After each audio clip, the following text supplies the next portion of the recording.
毎回思うけど背景暗いよね。今更？やっぱり外に出るべきだと思う。いきなりどうしたん？じゃあ外に行こいや別に外とかそういう概念ないから。う。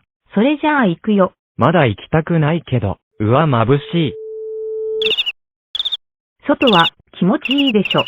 そういう概念あったんだ。バーチャル世界的なものだと思ってた。そんなわけないでしょ。バーチャルに寿司は握れん。